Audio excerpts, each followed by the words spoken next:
Hello folks, welcome to Scratch the Surface. My name's EJ Scott. Today my guests are Cole Stratton and Vanessa Ragland.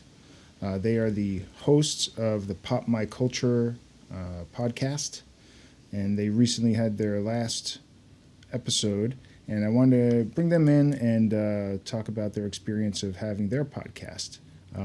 Before I talk more about what we talked about, I want to give myself a plug. Follow me on Twitter at EJ Scott, the podcast at EJ Podcast, my website, ejscott.com. I'm raising money for charity. You can go to crowdrise.com/7on7. That's the number 7 on the number 7. There's a lot of great charities to donate to. And I have a documentary on iTunes, Amazon, and Google Play called Running Blind. And it's about... myself, I am going blind from an eye disease called choroideremia that runs in my family, and I'm legally blind now. And in 2012, I ran 12 marathons in 12 states in 12 months to raise money and awareness for this disease and for research, and was able to get a documentary made about it. And so it only costs $2 or $3 to rent it or buy it. So go check that out. If you have a couple extra bucks on you, it'll be well worth your time and money. Okay, that's about it. And so Cole and Vanessa come in, and we talk about how Scratch the Surface may not exist if it wasn't for Pop My Culture, because they had me and my girlfriend on back in 2012 when I was running those marathons, and they were kind of inspirational and very helpful. John, Vanessa's husband, helped me set up my setup here, and we talk about that. We talk about lots of stuff. We talk about the beginning of how they met and the challenges of having a podcast and their goals for it and some of the highs and lows of doing it. And we also talk about Vanessa becoming a new mother in the last couple of years, and how that's changed her life.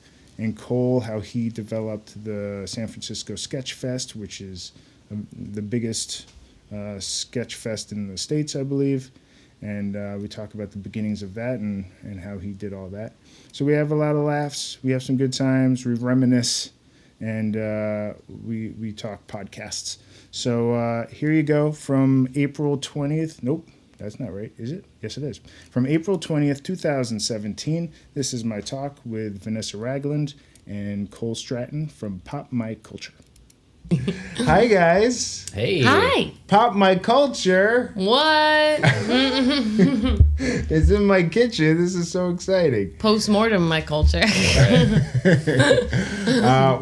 I should say thank you for being here, Cole and Vanessa. It may be true that there may not be a Scratch the Surface without Pop My Culture. Oh, really? Could be, because let's follow that thread. When Deborah and I did your podcast, yeah, I think I had done one or two by then and was really thinking about it. And your husband John was your tech guy. Yep. And I remember going over to him and just going, so what's involved here? Like, How hard is this? How hard is this? He goes, it's easy. It's really easy. It's easy. And a passion was born. Kind of. And well, he helped me. This equipment that you see before you is equipment he suggested I get. Oh, nice. And he even came over a couple times. I paid him to kind of tutor me in how to put this up. I'd forgotten about that. Yeah. So this may not be happening right now without you guys. Well, bless our hearts. Really? See, we did something good in the world. It is a little deja vu because we have that same kind of board, though ours kept getting bigger because we kept having like panels and stuff. A lot of people on sometimes, and we'd be like, well, we need more. Well, everybody have their own mic, so we just kept getting bigger boards and more mic inputs. What's the most amount of people you've interviewed at once?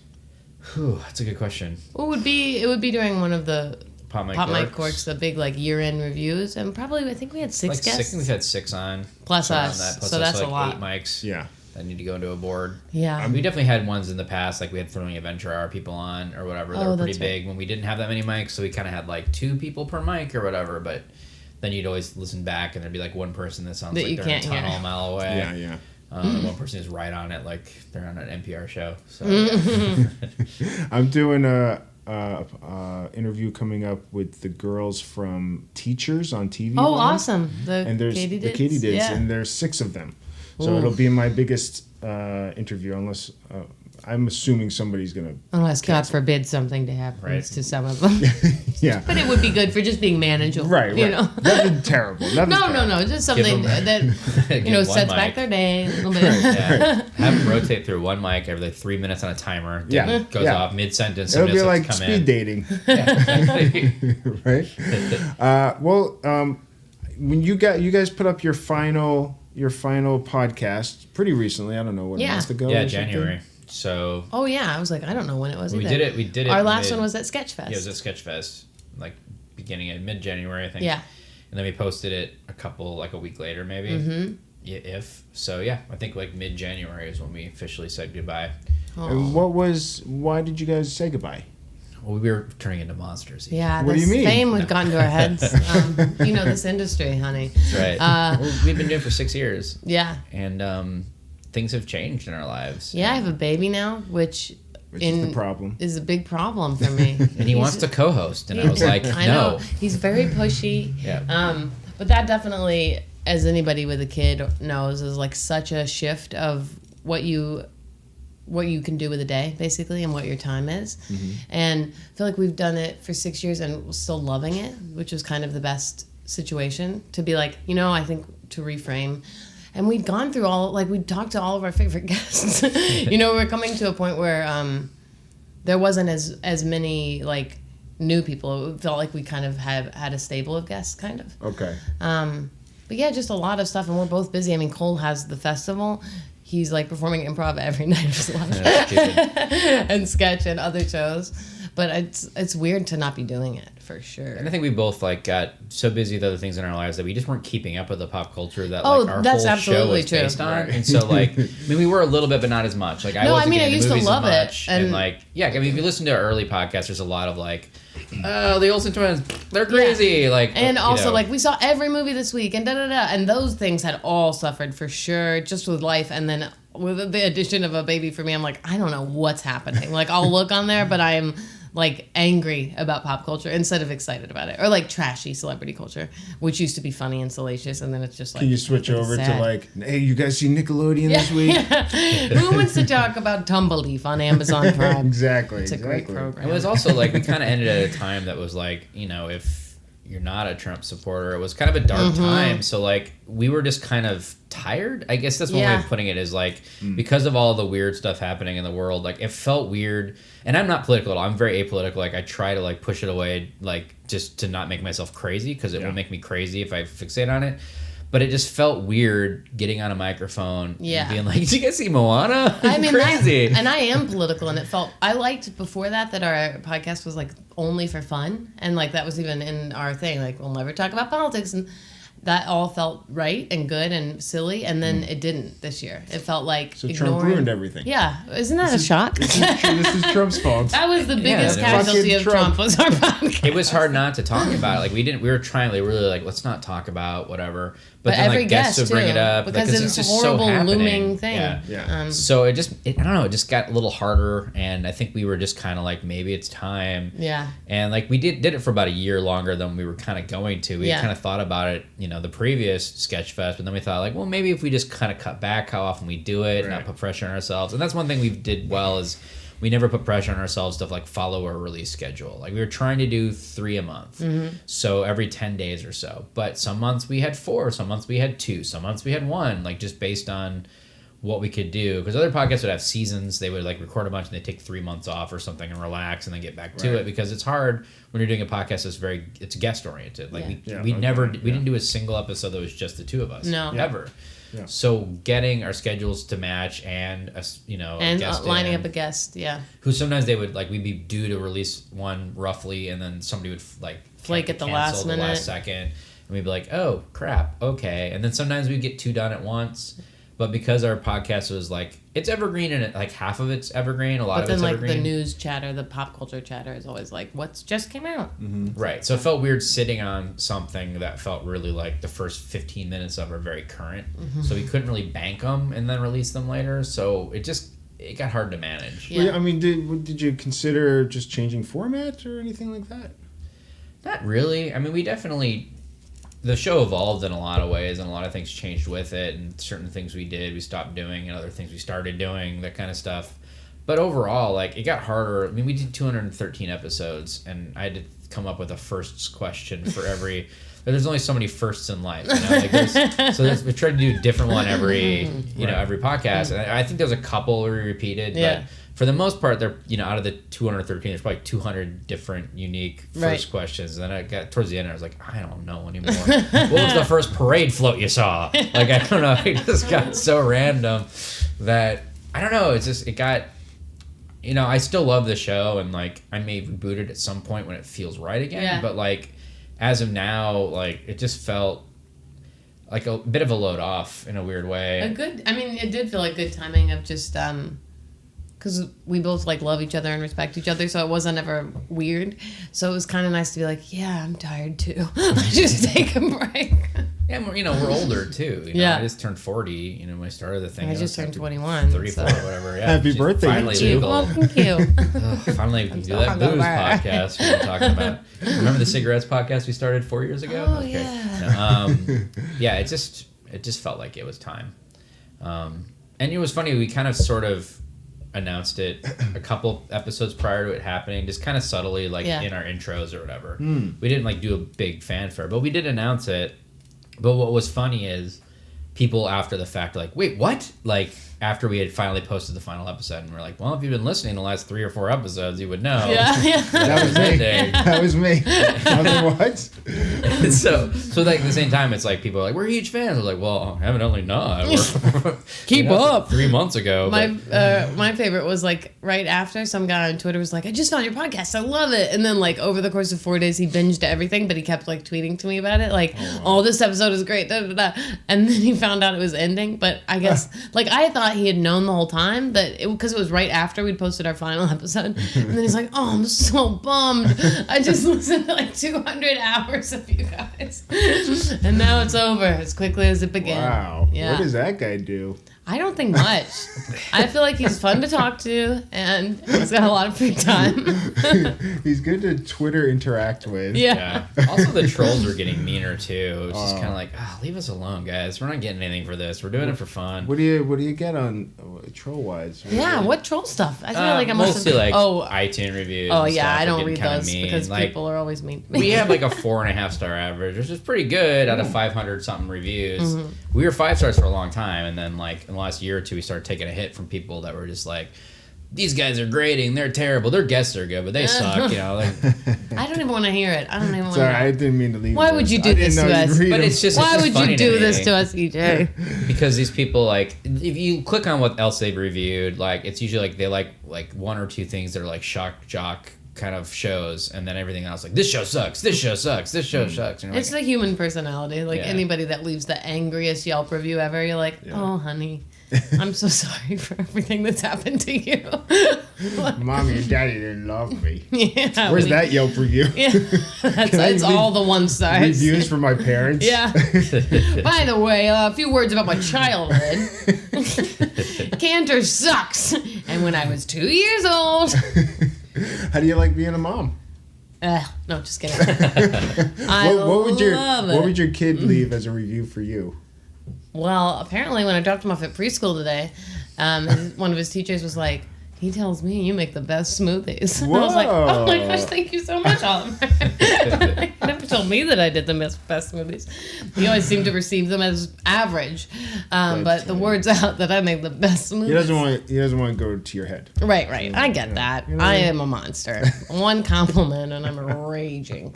No, I love it. We're very lucky to have a really easygoing, happy tempered kid. Mm-hmm. So I know he's been like easy on us. I don't think it's our parenting. I think it's just like, oh, that worked out somehow, that little mix. But he's real fun and good. Is he giving you a false sense of security? Like, we could do a second. Yes, for sure. Yeah. But he's not doing that to my husband. He's got me right where he wants me. I'm like, oh, we need a baby. You do, like, you dress him super cute in these photos and stuff, but I was like, he's going to look back at this and be like, Mom, oh, for sure. Why did you make me look like Tom Sawyer so many times? I'm like, I don't know. It was really cute. It gets him free cookies and bakeries and stuff. Oh, there you go. If you dress him cute enough, then, like, old ladies are always like, come here, giving him things. Let's dress him like Uncle Cole.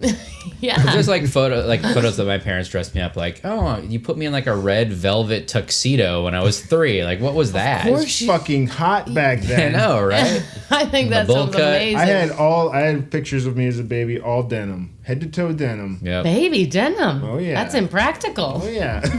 But it's sturdy. And it chafed. Yeah, like your soft little skin with all this denim on it. My going home from the hospital outfit was a denim romper with some high tops. How did you guys start the podcast? How did you guys meet?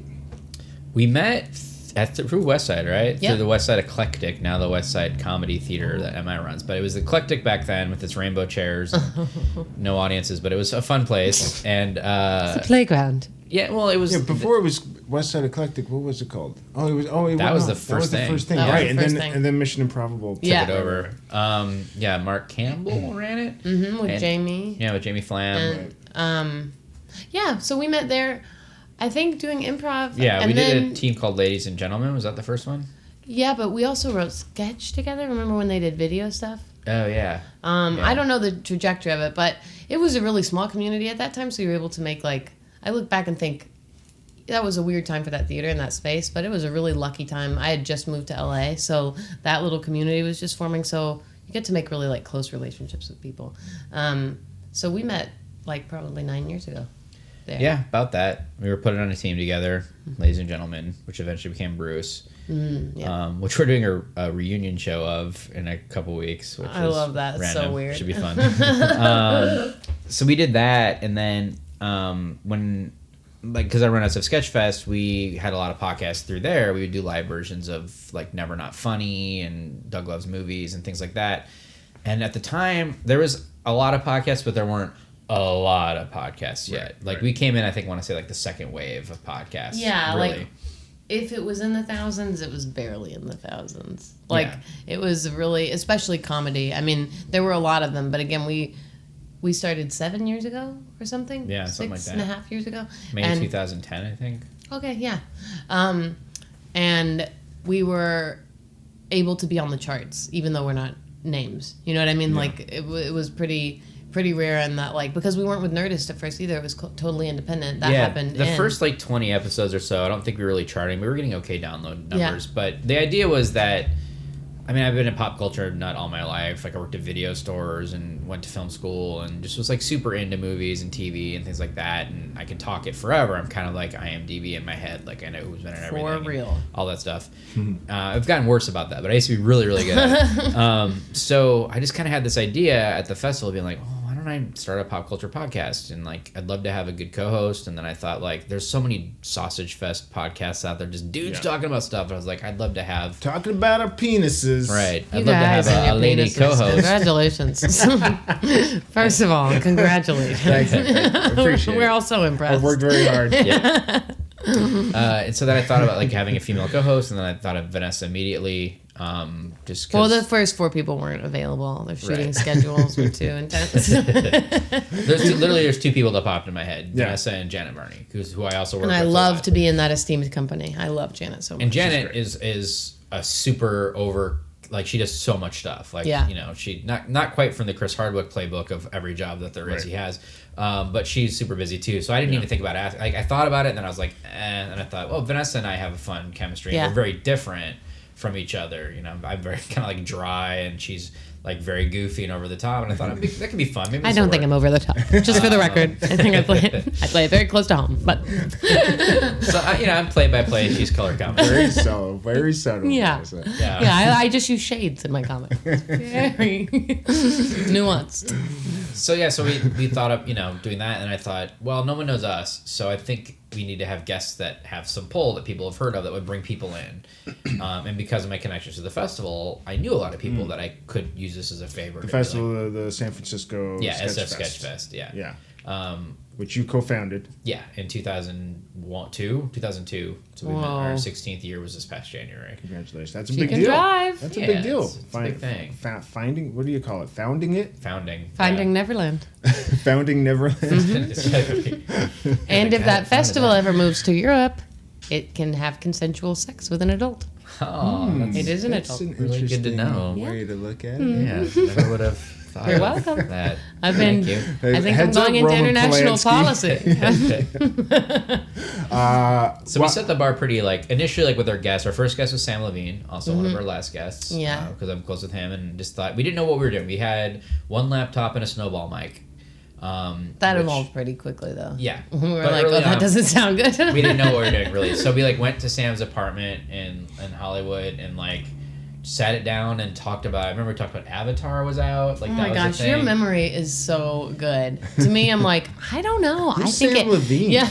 And then It was that's a long when time we did ago. the first Olsen Twins question, which became a thing that we asked every episode of Oh. Olsen Twins. That's when you were doing the bean measurement thing. I don't remember if you remember that. Oh, right. How How many- many beans thick are they? Yeah. Or their arms, maybe? Right, it was weird. But it was fun. So we just didn't know what we were doing yet, but, like, we were feeling it out. Yeah. And then our first, like, 10 guests or so were pretty solid. You Yeah. know, we did, like, our 8th episode we did All live. of our guests were solid. No, they were, but, like, I stand by that, and in case any past guests are listening, Right. you have But, my like, full we- endorsement. What I'm saying is, like, we didn't just have, like, here's my Uncle Troy. Like, we had pretty noteworthy Yeah, good Yeah, we guests made a on. point to not just bring our, even though we have a lot of good buddies from like the improv community Yeah. and stuff, we early on kind of made a policy of like, this isn't to like showcase our friends, even though that's great. It's to like try to talk to people with a following of some sort and to make sure that they that we keep our standards high in terms of like we want them to have been involved in cool stuff so you can hear cool behind the scenes stories Sure. and stuff like that. Yeah.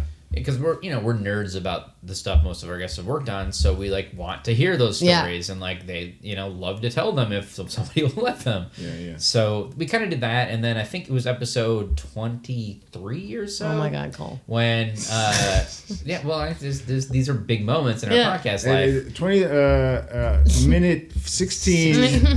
Vanessa said, "Hey, Cole," and I was like, it was around then when Nerdist. Rolling Stone. Oh, that's right.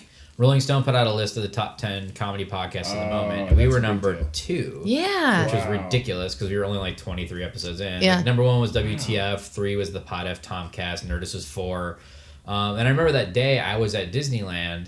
I and remember this too. I got email from Hardwick saying, "Congratulations." And I was like, "What are you talking about?" And he had a link, but the link only went to page 2 of the article. And which I got was, like, these 6 through panic 10. texts from Cole like, I we potentially have big news, but I need you to get on a computer. My phone isn't working. I'm in line at Disney. Like, all this. I was like, I don't know what this is. I've been told that we're on a list, Mm-hmm. but I don't see us because it's only 6 through 10. Like, we can't possibly be in the top 6 or Yeah. whatever, right? And then sure enough, we were number 2, and like that just kind of started everything for Yeah, us that's because it was, print is dead, but online print wasn't. And it was Right. an article online that really brought us a bunch of downloads, and our numbers tripled or whatever overnight. Wow. And thank God that happened because it Yeah. put us on the map. And then it was episode 60. It was the Ethan Suplee episode is when we moved to Nerdist. I think it was like 64 or something. It always feels like so much like we were kind of there from the beginning because it became so much a part of like when we would say it. You know what I mean? Yeah. But I forgot it wasn't for a while, like a year. But at that point, we were pretty established because of the Rolling Stone thing. Like Right. then we were charting. Then we were in the top 100 in comedy pretty much every time we released an episode or whatever. And then when Nerdist brought us in, we tripled again, and things went up. And that was an easy ask because I've known Chris for forever, and so his network had just kind of started. Yeah. He's like, do you want to add us? We're like a thing. We're established. You guys don't have to do anything. And they're like, oh, sure, great. So that's kind of how that marriage happened. That's great. What's So your that's- journey been like? Seminal moments? I have the exact same Rolling Stone, maybe number 1. Oh, well, yeah. I forgot. Yeah. That's fair. No, I'm jealous. I haven't had any write-ups like that, or I don't really have a home for my podcast yet. I'm iHeartRadio. I'm on iHeartRadio now, but I came in on like the 80th wave. Of Yeah, that's what I was podcasts. gonna say. Like, you can't feel bad about that. It is so insanely saturated, and like, Yeah. every celebrity has a podcast now. That's the biggest problem. Yeah. Like, now Alec Baldwin has a podcast. You don't need a podcast, Alec Baldwin. Right? You're doing fine. I have to have a place for my voice. There's plenty of those, sir. Now I'm getting, when I reach out to some people, I get turned down and they say there's just too many podcasts. Yeah. And I go, fuck. And I go, but mine's best. Right. Doesn't that help? Doesn't that help anything? Well, I believe it's Kevin Pollak who said that like doing a podcast is the new jury duty. Like something you gotta just do your I gotta time. do it. I gotta get him on here. Just gotta do it. And like I love doing them. I think that's fun. I think it's fun to go and be on the other side, especially when you've been hosted forever. Like it's fun to go and talk about stuff. Yeah, wow, it's crazy. But I could understand how like if you're anyone of note that you're getting constantly bombarded with requests to be on a podcast. Well, especially if you're accessible. Like if you're anyone of note that also is likable and accessible, like everyone's gonna want you to do their podcast. Yeah. And that's where I'm at. And you guys would just reach out yourselves to guests? Yeah, and then we developed a few relationships with publicists that were also like really down to earth people that liked the show. Like those publicist relationships came from the publicists liking the show instead of like us trying to, worm into their clients. So then we would get people that would give us some really great guests because they were their clients. So that was really nice when that would happen too, because that gets exhausting, like the booking and the being like, okay, so I'm pretty good friends with this person. I'm not sure if I'm ready to put in the ask for that. Like, you don't want to ever be taxing on anyone, even though it is fun to do a show. It feels weird when you're in the position of always asking. I know. Yeah. I'm in that position. It's weird, right? It's hard. Yeah, I hate it. I mean, we were lucky that we were fairly established and could like be like, we've Rolling Stone and Nerdist and all that stuff. We've had these people on. Got a little easier to ask people that we didn't quite know that well. Yeah, because we could write a nice email that seemed like, oh, okay. Yeah. That's a thing. And I try to give people like an out, like, if you're into it, if you're interested, some people just write back, no, I'm not interested, but thanks for asking. I go, okay, I won't ask you again. And other you're people, an asshole. Right, I'm an asshole. Yeah. And then no, people, they're an asshole. Oh, it's like you should write back. And then there's other people that either don't write or like now's not a good time or something like that. So then I go, okay, well, I'll ask them again a little later. Yeah. I just had a thing where I wrote to this guy's manager and he's like, well, he's real busy right now, but he's doing this show, the stand-up show, and right afterwards, check me right afterwards. So I checked in. He goes, well, now he's going to take some time off. Of course. In July, he's going to do some promotion. So maybe in July. And I go, okay, but then won't he be then too busy to do it? Like, well, this will be promotion. I know. Well, I don't know. Some guests end up being like white whales that either you'll never get or take forever. I think Patton Oswalt took like 3 years of me. Oh, yeah. And I know him, so like, and he was always very nice and would be like, I just can't right now, I'm doing this or doing that, whatever. And finally, like, when I think it was 150th episode was coming up, I was like, hey, be a very special guest. We'll make a big deal out of this. Mm-hmm. And then he fit it in and it was great. And then iTunes featured it and our numbers jumped back up again. But it just takes a while sometimes to land people. But I also feel the same way because we do this improv show once a month called Pretty Pretty Pony at the West Side, which is a Armando-based show where there's a monologist. So I have to get a special guest monologist every month, and I try to get past guests of this or the festival or whatever, people, that are people will be excited to see. Yeah. And that's hard too because I've kind of run that well dry in a lot of ways. So that one is a little bit less of it's a more fun thing to do, honestly, to do the show. But it's a little worse of a sell because it's like, okay, 10 o'clock in Santa Monica for free. You come to us. You pay for your parking. Yeah. And then once they do it, most of the time they're like, that was super fun. That was great. Would love to do it again. Yeah. So that's why I have a lot of people that come back. But it gets hard. And like I put an ask out and then like I won't hear back, or I do finally hear back and they can't do it. And then I got to put another ask out and I can't put more than one out at a time because I don't want to do that thing where I was like, nope, never mind. I got somebody else. Haha, sucker. Right.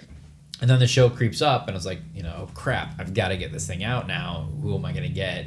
Like, I'm already starting to get this way for the May 1st show. Oh like, my it's so easy for people to poop out on you, too. Like, at the last second, it's like, oh, something else came up. Sorry, can't make it now. I got a paid gig. But yep. I was really hoping you would do the thing you said Sorry. you would. Okay. I used to produce charity shows at IO West mostly. And I would grab all these comedians and improvisers and talents and stuff like that. Now, luckily, I had a bunch of people, so if somebody bowed out, it wasn't a huge deal. But there were people, one or two, that even at the last second just were like, I'm pretty beat. Just kind of well, I've had a busy week and shows for charity for people and that I'm have like, it much worse than your bad week. Yeah. But okay, yeah. And I've been promoting you for a couple weeks. Okay, well, whatever you got to do. I try not to get... You're gracious. I know. I try to be gracious about it because it's like, well, what am I going to do? They're doing me a favor. Right. Yeah, it's just condition. I think it just... All that stuff is like... It's really fun at first, and then you kind of hit that grind mode, and you have to evaluate. So what do I want to be grinding on right now? Yeah. What grind is good for my brain and my heart? Is there anybody you guys really wanted, more than anybody, that you tried for and didn't get? I wrote Carol Burnett's I tried to get in through publicists and that didn't work out. Not even in reply. No, nothing at all. That would have been my dream guest, but it was never. I mean, in my mind, it was not going to happen. I should have been thinking positive because people say that will do things. I'm not great at that. Yeah, I can't think of there's definitely people that I never got around to booking, and there's definitely people that it bums me out that I never got them. That I'm I can't think of who they are, but there wasn't. I think I always temper my expectations, and I never went after Carol Burnett. You know what I mean? Yeah. Because I just knew that wasn't going to happen. Well, that was my white whale. Right.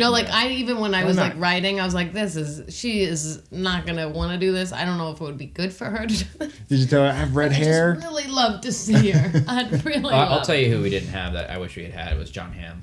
Oh, yeah. Because he just did our theme park monologues at Sketchfest and had a great time. And I think I could get him now. Now that Mad Men's done. I would do a reunion for John Hamm. There we go. Just to go on the record. But yeah, that was one that I had always kind of wanted to get, but the timing was never great, and I just couldn't quite figure it out. And he was doing a lot of podcasts, and I think I could have, but it just didn't quite find the angle. And I was afraid, with the amount of sexual energy I exude. Sure. I just knew it was going to be a distraction to him, and I didn't know if we were going to get the best interview. Sure. Well, I'm just glad that Cole's here to keep me in line. Yeah. Someone's got to. I mean, I bring this to the table, and things happen. That's why you have babies. I break up lives. I walk through life. We definitely had a lot of really cool, surreal guests that, Weird Al did the show for that was so right after Deb and I. That's right, yeah. Yep. Yeah. So that was cool.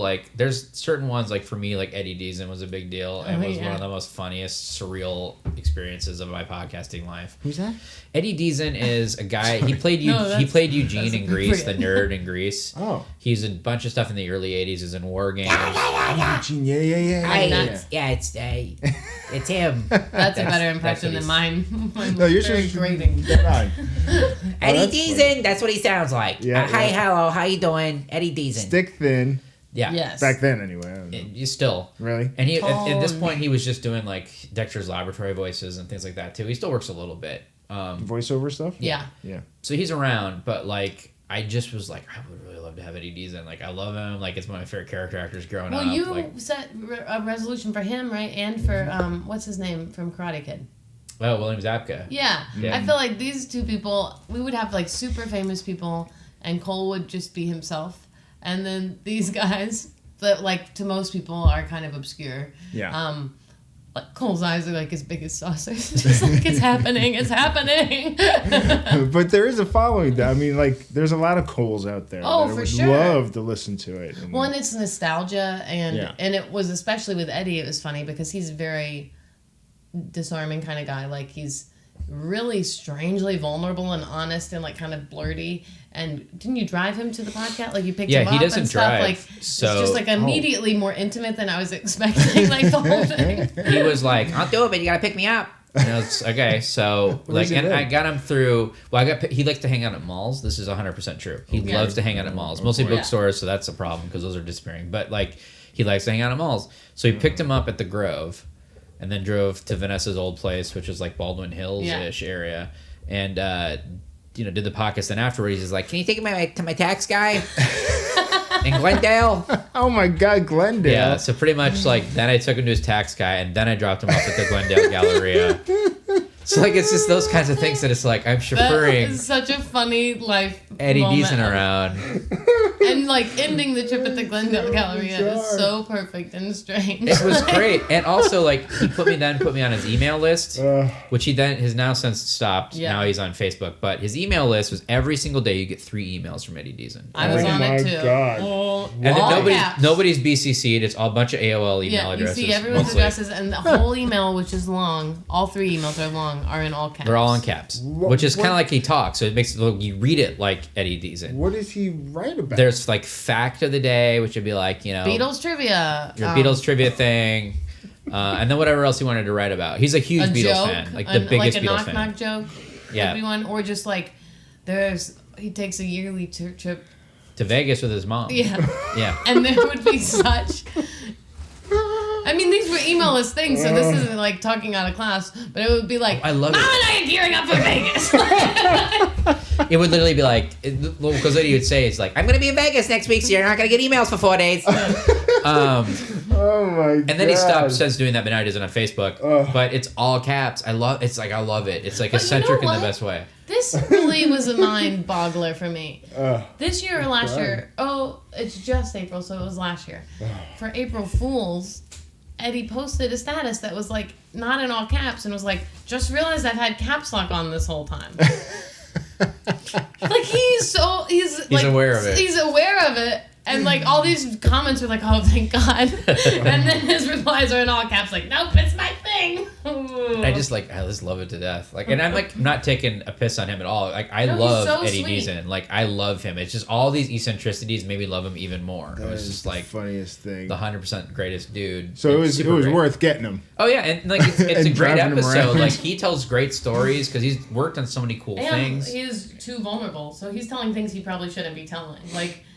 Well, he was telling stuff that was like crazy party stories. As soon as he got in the door, that were like, "What are you?" Well, he told that on the drive over, and then he was like, "I probably shouldn't tell that on the podcast." And I was like, God damn it! Which, like, I would love to tell you, but I probably shouldn't. Yeah. I don't want to add it. Like, what these stories are nuts. Like in the best way. Like super hilarious. But it's just like of a different. Those stories, especially different era of Hollywood, where it makes your imagination go, wow, like. Yeah, we're going to get any kind of movie star, anything they want. And we're going to go to crazy places, like just weird stuff. But to me, like that kind of guest is like my favorite. Like that's when I think our show is at its best is because we're bringing people on podcasts that aren't doing podcasts. That have interesting showbiz backgrounds, that could tell great stories about working with amazing directors and things. Because he's worked on a lot of great stuff. Like he was in 1941, which Spielberg directed. He's worked with Robert Zemeckis a bunch because Zemeckis basically discovered him. He put him in I Want to Hold Your Hand, that Beatles movie, because he is a hardcore Beatles fan. So he was in like Polar Express. He was motion captured in that and all sorts of stuff. Like he's done a lot of crazy cool stuff. Yeah. No one would think to ask him to be on a podcast. No, those were definitely the most fun ones. Like something that tapped into nostalgia and people with a long career that, like, especially character actors. I don't know. I feel like character actors and voice actors, people that you don't recognize in the store, are always so kind and humble, and they have fascinating stories that they're excited to talk about because nobody's hounding them to talk about that stuff. I like the character actors that have done like 200 projects. Yeah. You know, and they've done it and worked with everybody. And you're still like, oh, it's that guy. Yeah. But you don't know. Yeah, we got a lot of those guys. Like Michael Ironside did the podcast, and like he's been in a bajillion things. Yep. Like if you need a military commander, you get Michael Ironside.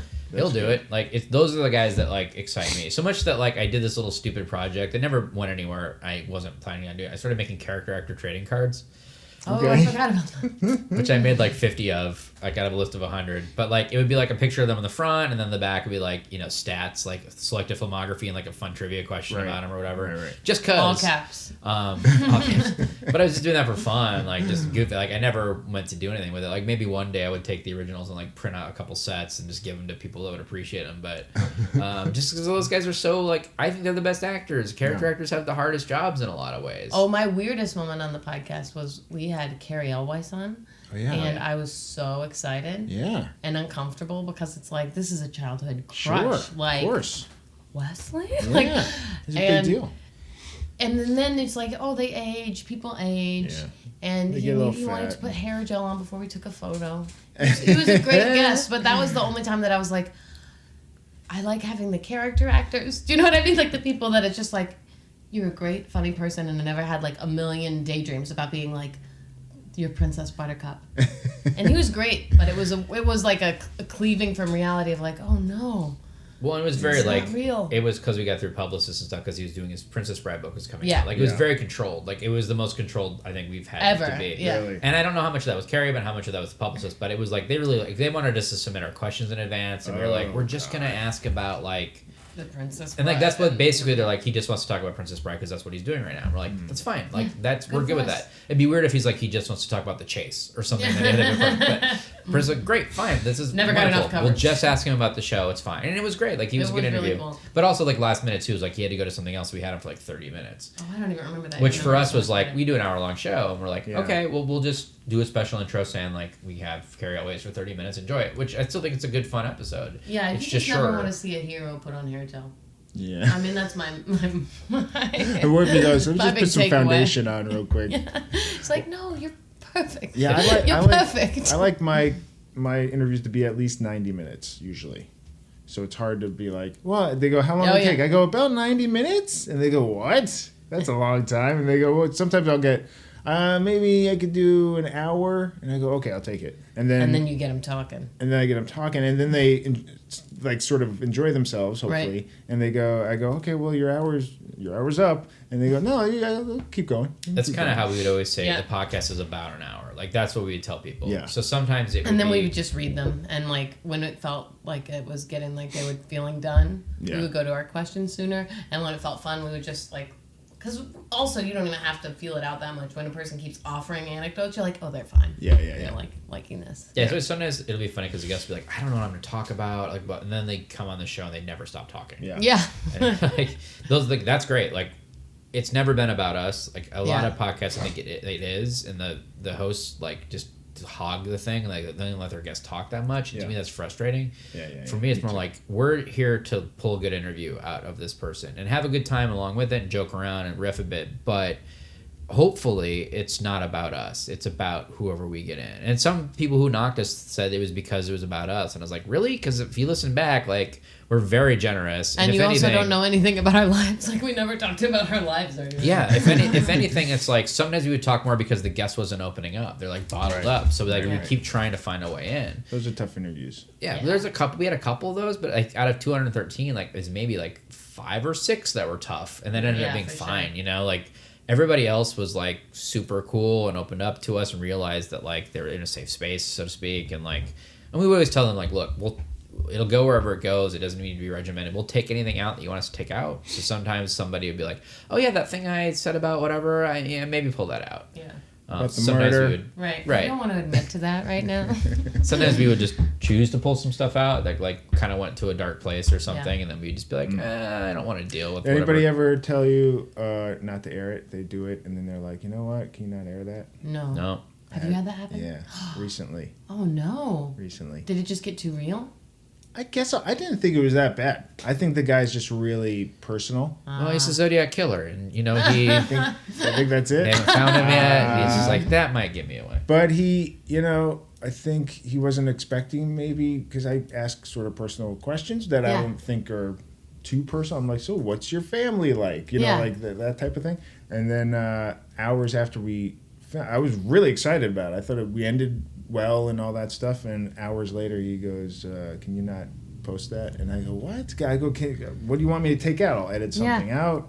And he's like, I sent him the audio. I said, "Can you listen to it?" And maybe it's not as bad as you think. And if you want me to take something out, I'll take something. I never heard back from him. Oh no! So we'll see what happens with that one. We'll see. Air it. I know. I'm gonna do it anyway. Which is too bad. It's just a shame because it was a good interview, I thought. We did have one where like somebody had talked about a charity that they were affiliated with, and then afterwards weren't affiliated with that charity, and they're like, "Please don't." Like we just posted, like I don't want to say who it is, but like they sent me like direct messages being like, "Wait, call me." So we had to yank it down and just pull out one short section and then re-upload it like the day of. So like whoever downloaded it immediately heard whatever that was, even though it's nothing bad. It was just like a charity they were associated with that they had a falling out with, and then they weren't associated with anymore. Right. So they just didn't want to have that out there. Yeah. But other than that, like I don't think anybody's ever once we posted been like, oh no. We've been pretty good about that. Yeah. Nice. Well, when you get like some of your heroes on there do some of them live up to expectations, or some of them go, wow, this was different than I expected, like that guy, or Carrie L was using hair gel. Yeah, and again, he was a great guy, great interview, but I just realized that I need to keep him in a safe place. Like, there's probably 5 other people that, like, I can't see them do any personal grooming. I need to believe what I need to believe. Yeah. Well, we would, like, I think I started, mostly we'd give them all, like, what they're going to be doing and stuff like that. And we're like, it's not video or whatever. But sometimes I don't think they realize we take, like, 2 photos, one of just them and one of us with them. And they would show up wearing, like, sweatpants and a ball cap or whatever, and then they have, like, a very, like, good public image, and they'd be like, let me go try to get myself looking a little bit better or whatever. And we're like, I feel like it's casual. Weird Al is the person that stands out as, like, could this person be any nicer or more... Because we were excited, and especially my husband was, like, super excited, big Weird Al fan. Yeah. And it was like, he is so humble. And so nice. Oh, I couldn't believe how nice he was. Like, such a sincere... And everybody, we had really great luck. Every guest, I feel like was really friendly. And even if they started a little cold, like, eventually was really warm and everything. But I feel like that person really stands out in terms of, like, he's got all the money. He's got tons of fans that are bonkers for him. And he still acts like it is truly his pleasure to, like, do other things. And I thought that he was really, really special guy. I liked hearing that. Yeah. I like Weird Al. He's still a great entertainer. Yeah, and he does great things. I mean, he's, like, very involved in charity work and stuff, and I don't know. I just love seeing someone that seems that genuinely, like, they like to bring joy to people, and it's real. So that was a special one. Yeah, for sure. Like, I'm trying to think who else, like, sticks out for me, because there was a lot of great guests over the years. Anybody you were, like, really nervous about? I was nervous about... Sometimes I with bigger names, or somebody that's been really hard to get, or somebody just like put on a pedestal. I'm like, oh my god. Well, that's a good question. I'm going to pull up my past episode list and that will maybe like jog my memory. But I had Drew Goddard, who was. Drew's great. Yeah, he wrote a ton of stuff. He's writing the new Deadpool movie and stuff, and it took a while to get him. And I was so nervous. I didn't know how much time I'd have with him, and he's been a part of so many things, and I was really nervous, and I've never had a conversation with him. Met him a couple times, and then I get him here, and he was so cool, and he stayed for 2.5 hours. Oh my gosh. Oh, that's awesome. And we talked about everything, and when he left, I was like, oh, I love that. He was so great. And then he got nominated shortly after for The Martian. Writing You're The welcome. Martian. You're welcome. That was Joe.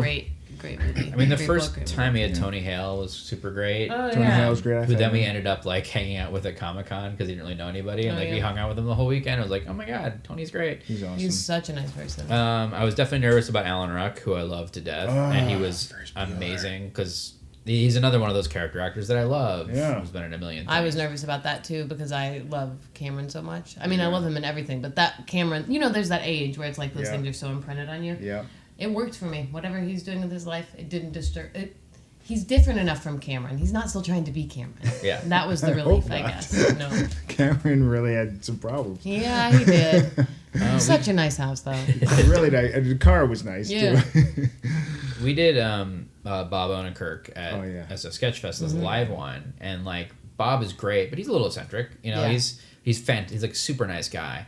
But he's one of those guys that doesn't like to look back that much, is like wants to know what's next. That's why he, like, grooms young talent, like the Birthday Boys he brought up under his wing and stuff like that too. But he's not the one who's like loving to reminisce. Yeah, he doesn't like to reminisce about he wants what's next, not what came before. He's one of those people, which is a little harder for us because we want to be like, so when this happened, Mr. Show, what Breaking Bad and whatever. So that kind of stuff was like, I was a little nervous about that, but he ended up having a great time. Yeah, it's a really fun episode, and like we used to do this thing called This or That, which then got hard for me to write.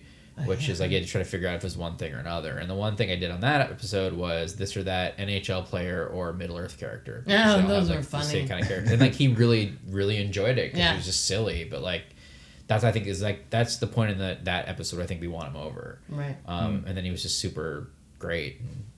They're all great, but like he was nerve wracking for me too because huge hero. Yeah. Do you get nervous about the live shows? With the live shows, I've never done a live show. I think they're fun, to be honest.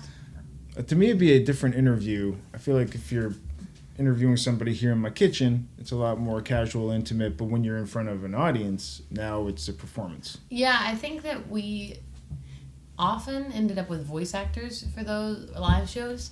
And I think that was great because voice actors have tons of basically party tricks of all these characters they have, and the audience loves it, and like they love to trot them out. So you can ask like, so when you worked on this animated show, and they're going to go into the voice, and then it makes the show, like the live experience, way more fun for the audience, and those voice actors are eating it up because they're like associated with their voice. They're getting to do this and interact, you know. We also started doing these like having them read other scripts as characters. So like we first did it, I think at Riot, when we did it with everybody.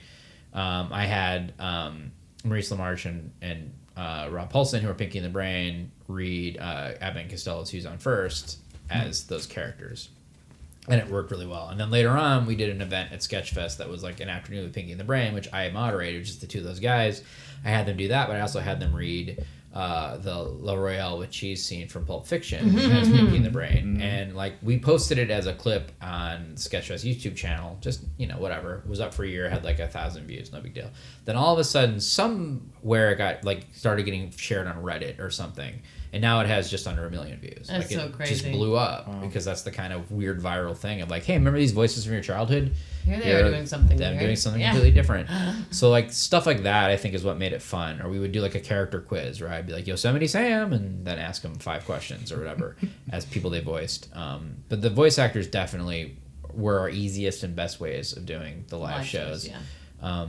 We also did WonderCon a couple times, and like I think I was a little more nerve-wracked for that because like they don't really know the show, the people that were coming. And they do know, like, the fun thing about our usual audience is they're sort of casual connoisseurs, or they like listen to the show but they're not obsessed. But when you go to like WonderCon or something, they've probably already seen those guys on 2 panels that day. They know everything about them. So the anecdotes that they can trot out on your podcast that would be nice to the lay listener are like old news to those people. So we did like definitely do extra prep and try to figure out like ways to kind of get new anecdotes or spins on things like those kind of setups of a scene or something to give the fans, because those are true fans of something as opposed to just like comedy fans or whatever. It's like you paid to go to this convention, you signed up because you know these guys that are on the panel. Like it kind of ups the ante.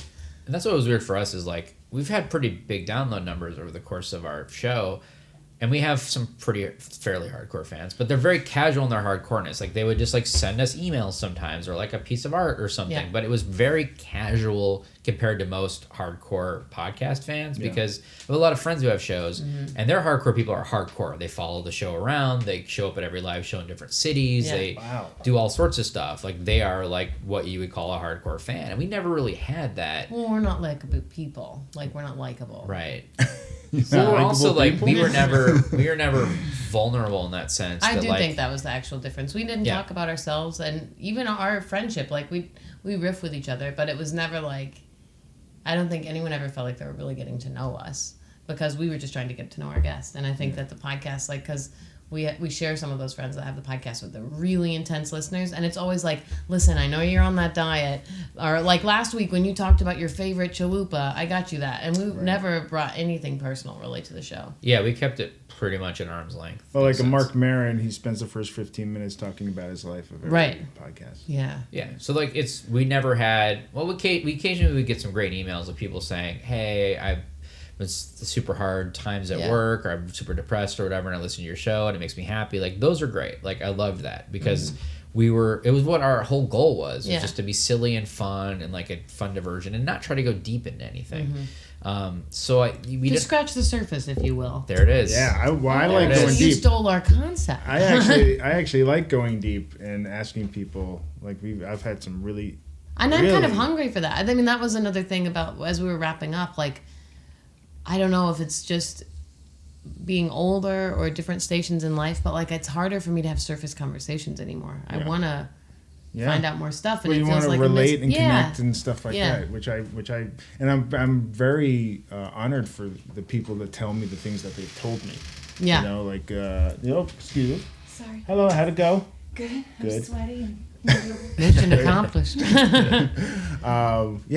when they do that, I try to even say something personal about myself, and just to be like, all right, I'm with you too. Yeah. You know, it's not a one-way street here. You know, I want to open up as well. So because I think that's relatable for the listeners. Absolutely. Yeah. And I think it's compelling to be like, wow, I don't think I would ever say that, but it's happened to me. Right. You know, and then they get like kind of wrapped up into it, I think. Yeah. That's why I feel when I listen to other people's Well, and podcasts the like stuff that. I listen to is all the most vulnerable and I mean, I love Paul Gilmartin's Mental Illness Happy Hour, which is like you can't tell more personal stories than that. So I'm definitely drawn to that. I like You Made It Weird. I like Rob Holmes, right? I like too surfacey. It is surfacey, but I love it. Bitch Sesh, which is the Real Housewives. I do some of the storytelling shows. I bop around on those. I have a few friends that have storytelling shows that I'll pop in for. I like the dark stories. So if I find one that's like, oh, this person's gonna talk about what happened to them, I'm like, play. Here we go. And I kind of do Marin for people. I don't listen to everyone, but if it's a guest I've been really interested in, because he's going to get a different kind of interview out of them. What about you? What do you listen to? Not a lot, because I just don't have a commute or anything. Like I don't have a time to do it unless I'm like driving from LA to San Francisco. That's mostly when I listen to podcasts around the holidays or going up for Sketchfest or back, because that's when I'm like 6 hours in one thing. But I do listen to Doug Loves Movies pretty often. Which I've been trying to Forrest Gump my way onto for years. You can't get on? Not yet, but though, like we just did it at Sketchfest, and at the closing night party, me and like Doug and Dan Van Kirk and like 2 other people were doing like the Last Man Standing like at the party and stuff, and I was holding my own. So I was like, all right, I think I auditioned. I'll get my way on. But so I listened to that a lot. I did listen to Serial, but not. I got a couple episodes into season 2, and I was like, I don't like this at all. So I stopped. Listen to S-Town yet? Not yet. I've heard Everybody that's keeps great. talking about good, that. My dad wrote a porno I listened to a little bit of. So what's that now? It's this British show where this guy's dad wrote like a treatment for like a porno book, like a series or whatever, and so it's just them reading this book, and it's like so terrible. And like I kind of got. And people that like think it's the funniest thing in the world. I was like, okay, I get it. So I kind of stopped listening, but it's pretty funny for what it is. It's hilarious. And then I've had like listened to stray episodes of a lot of things, like Super Ego. I like a lot. I like the things that are like. Oh, I love JV. JV Club. Yeah, I love Janet's podcast, because that also like the stories she gets. Oh, she's great. I like Janet. I'd love to get her on here one of these days. I think it's a doable get. Yeah, I do. Think so? I think you got this, honey. Oh yeah. I just saw her last night. Really? I saw Hardwick last night. Oh, well, there you go. I went to the Guardians premiere. Ooh, how was it? I like the movie a lot. Yeah. Yeah, good movie. And I went to the after party at the Palladium. Ooh, look at Very you. Fancy. And guess who I met? John Voight. Oh, sweet. Wow. And it's funny, I only after that, it's a very brief interaction, and somebody said, "Oh, you saw John Voight? Did you get him to stop talking? He likes to talk your ear off." I was like, "Oh, he didn't really say much to me." And now I wish I started a conversation with him. And then I'm like, I wonder if he would have done my podcast. Like I kind of, whenever I meet somebody like that, it crosses my mind. I'm like, oh, I'd love to get them on my podcast. Well, now you know that he has a weakness, that he can be a real blabbermouth. So trap him next time you see him. Throw something juicy out there, see what he does. So we couldn't be more different politically. But yeah, it's pretty out there. Probably just stability-wise, too, like mental stability. I have feelings. Probably different wavelengths. But yeah, fun guest. How's your family? So Sarah Silverman does this big holiday party every year that's like big and star-studded, and a lot of comedians and actors go. And there's evidently there's a sign that's posted up front that says like only rule is you can't ask anybody to do your podcast. That's amazing. Even though it's like everybody there is pretty noteworthy. Within, they all have podcasts or whatever. It's just like she just wants to keep it a safe space that nobody's like. That is amazing. That makes sense. I feel like such a leech. Yeah, you gotta own it. You're giving the world a gift. That was the hardest thing to do, though. Was like I would meet people and like I would just try to like plot it out like 3 steps ahead. Like I'm meeting them now and I'm gonna try to make a good impression, and then I'll ask them later. But I'll send them a coupon for a free hamburger in a week, and then I'll circle back. Say, did you get the hamburger? But see, that's what would be easy. Is I could meet somebody at the festival and they'd be nice or something, and maybe I would get lucky that they'd be on a show with me or something like that, so they get to see that I can perform or whatever. because there's like a different level of respect from performers when they see that you're also not just some dude, not just like a booker or something, right? A booker or something like that. So hopefully I would hit it off enough with them there, and that after the fact I could email them saying, hey, I had a great Cole's time a very at good Sketchfest. improviser. Yeah. There's this thing that I do, we've done this stuff, and then they would agree to do it because they already are familiar with me and they know that I'm harmless and that the podcast was a real thing. Harmless. Yeah. Well, that's the thing too. Is like early on, like we're recording at Vanessa's place. Oh right. And people would be like, "Great, where are the studios?" And we'd be like, that the looking most successful podcast, WTF, is in a guy's garage, right? Like, there aren't studios. Yeah. I mean, there are for now Earwolf that, shows and stuff. Or you can use them, but for the most part, it's recorded in somebody's, like this, like in your kitchen or your bathroom or whatever. Yeah. Well, I'm sure there's a the next one's in the podcast. bathroom. Do you listen to that Richard Simmons podcast? Oh yeah, I did. Do you? I haven't heard it yet, but I heard it's great. Don't do it. Don't do it, really. Listen, I'll give you my honest. There's a lot of think pieces about this, so this isn't like revolutionary thought. I was really intrigued, and it was really interesting storytelling. It's like setting up a great mystery that goes absolutely nowhere, and you realize like you're a parasite, you're part of the problem, and then you hate yourself for giving 7 hours of your life to it. So I would say no. All right, that's a good. But if you can temper it and give yourself 3 episodes, and then never listen again, and think that it all resolves. That's the sweet spot. Okay. Because I'll tell you, after that 3rd episode, I'm also angry because I was telling everyone to listen to it. Like 3 episodes in, I'm like, it's you were an amazing. enabler. Oh, completely. I'm pushing it on the streets. Richard Simmons is my most LA, like when I realized I moved to LA moment was Richard Simmons, because I was waiting to turn. I was driving and I was like on like where Sunset and Doheny meet in kind of West Hollywood area. I was waiting to turn right onto Sunset or something.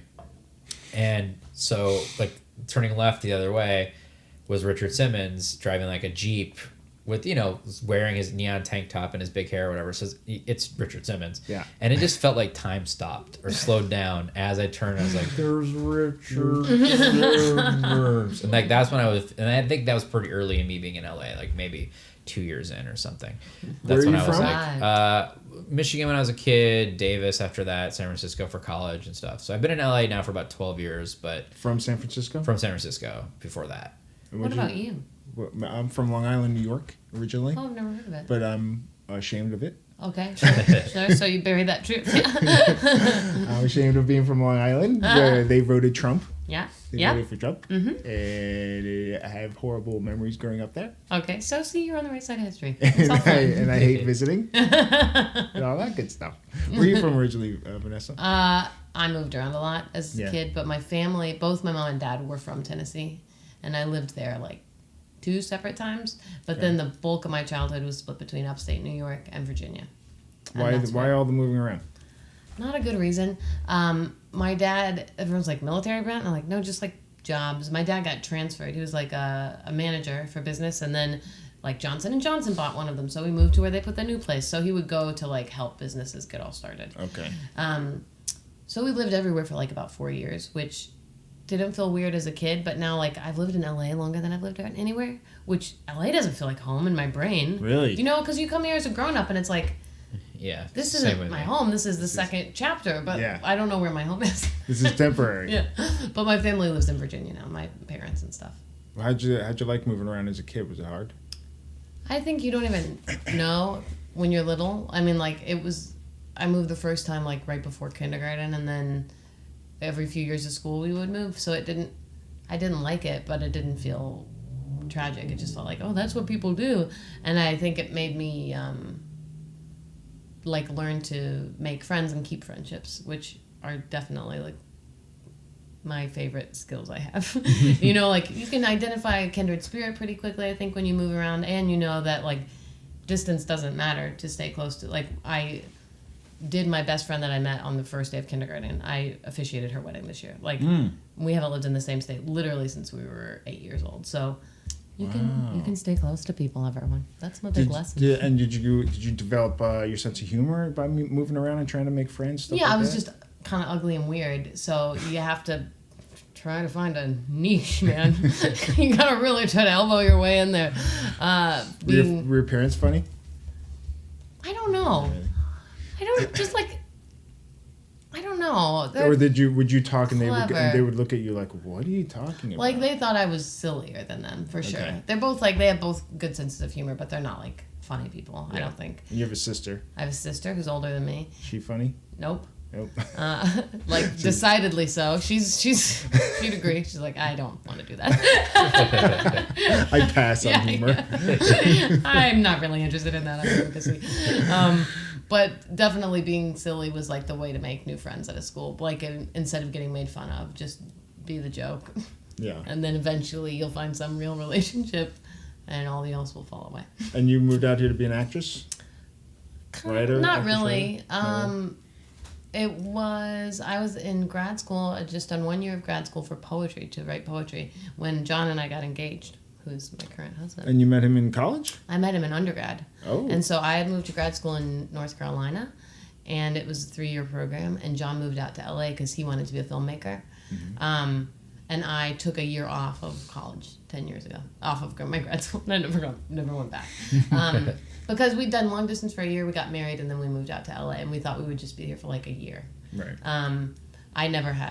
I was a theater major, and then I was doing poetry, so I had been performing my whole life, but I never thought of pursuing it in LA, because to me that was very, like, I just had the wrong idea about LA. I didn't know normal people did that. You know, like, to me it was like a foreign idea of like Barbie women that look perfect and you have to want to be a movie star, and none of that appealed to me. I liked being funny and I liked writing. And then I came out here, and through improv, you meet people that are like normal and funny and working. And so suddenly I was like, oh, well, I guess I could like use all the skills that I was already liking and doing and try to make that a career.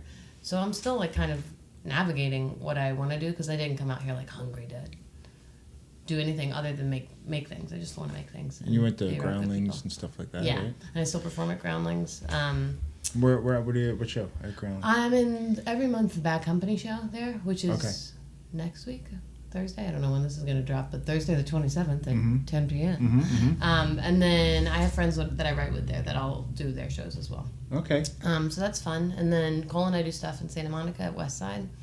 And Jamie Flam and I write together, and he was at the Hollywood Improv for the last 6 years, so I was always performing there. Performing what? With Jamie, like... sketch stuff? Yeah, kind of sketch stuff. Just weird shows. I don't know what it is. It makes me happy, but it's you weird. ever do stand-up? I did stand-up when I first came out, and then I was like, oh, I don't like to do this. I'm alone. I would like to do storytelling, and I've done some storytelling shows, and I really like that. Okay. But stand-up, I like, it's like a darkness, I feel like. Not when people do it right, but somehow... It's hard, man. The community that feels like there's a darkness in it, like I don't... It's very competitive. Yeah, and I like working on my own. I do like that, but I don't like the vibe of it. And I know that, like, if you're meant to be a stand-up, you thrive in it. Yeah. And then to me, it, like, really makes my anxiety come up. It makes me feel worried about people. And so it wasn't a great mix. Well, it's like you gotta bomb to get good. Like, you have to work material, so it's like stuff's not gonna work before it works most of the time. So it's like you gotta have a thick skin of like going out there knowing like, this is probably not gonna work. Yeah. Yep, didn't work. They're staring back at me. And it's hard to get stage time to just bomb. Right. Especially in LA, Yeah. Yeah, it's like there's terrible open mics all over the place that you can get on to do 3 minutes on. If you get pulled out of the hat and you sit there for 3 hours, like that's You're lucky. Did you guys ridiculous. watch the Pete Holmes Crashing show on HBO? Not yet. yet. I'm It's dying to great. watch. It's a really great show. It gives you like a very honest look. And the things, there were moments where it's like people are kind of being nasty to each other, stand-ups, and you know it's supposed to like make you feel good about them. We're like, oh, that's their camaraderie, and I'm just like, oh, that's an unhealthy environment. Like, I don't want to be around someone that's that mean to me. That was. Are you? So you're from Tennessee? I mean, Yeah, sort of. yeah, sure. And your family's in Virginia? Yeah, I live in the mountains. Do you have Virginia. Trump voters in your family? Not in my immediate family. Oh, you're lucky. And not in my aunts and uncles. Wow. Yeah, That's which lucky. is very rare from where everyone's from and everything. Yeah. And not to like paint with too wide a brush, but they're in college teachers, like my aunts and uncles, most of them. So I feel like that kind of lends itself to being a little more progressive in areas that aren't as progressive. Yeah. But I found out on Facebook some angry, what is it called? Like great uncles. Okay. That like post a lot of like pictures of like Jesus on the cross with fire in front of it, like Man. Die liberals, like things that don't even make sense. Like, what is this image? It's like it's pro Jesus, but it's anti everyone else. Yeah. But we're not. I have blocked those people. I don't think they needed to see what I was putting out there, and I don't need to see that. Look, Scary, it's scary hard, stuff. guys, being a libtard snowflake. Oh God. Going through life. Where's the empathy? Right. Yeah. It's just crazy that like, I want people to be able to like love what they want to love and like be peaceful or whatever. Get out of my house. Get out of my house. Weird. Yeah, all the so Trump weird. posters in here are pretty oppressive, AJ. Because like most of my relatives are in Michigan because that's where I came from. Like I moved out when I was 9. Not moved out. It's like I'm packing my bags. No, my family moved to Davis, but most of my relatives are still there. And like, there's not really any Trump supporters as far as I know, but there were definitely people that did like the protest vote and didn't vote for either one. Yeah, I had a few of those in art. Yeah. On John's side, I'm not gonna. I didn't take a census of what everybody in my family voted for, but just from things that they've said. Oh, and if you didn't take a census, that means you have enough fear to not even want to know, which means you know. Yeah. You well, know, it started with a year before the election at like Thanksgiving where we all get together and my mom's like, so I like what Donald Trump is saying, and I go, what are you saying? Mama, no mama. No mama, no. No, you don't. It's just, it's crazy to me that it's just like, he realized he could say whatever he wants. There's no culpability, period. Because even if it's fact checked and showed as like, no, he's lying, enough people just hear it and take it at face value. Because there's conspiracy theorists and they're like, well, you're lying to me and he's telling the truth. Right. It's like all backwards. It's just all crazy. And like, it made it okay to like not to like fear others, like to literally come out and be like, I don't like this kind of person. I don't like that kind of person. Instead of people being like, dude, that's not cool. It's like, me too.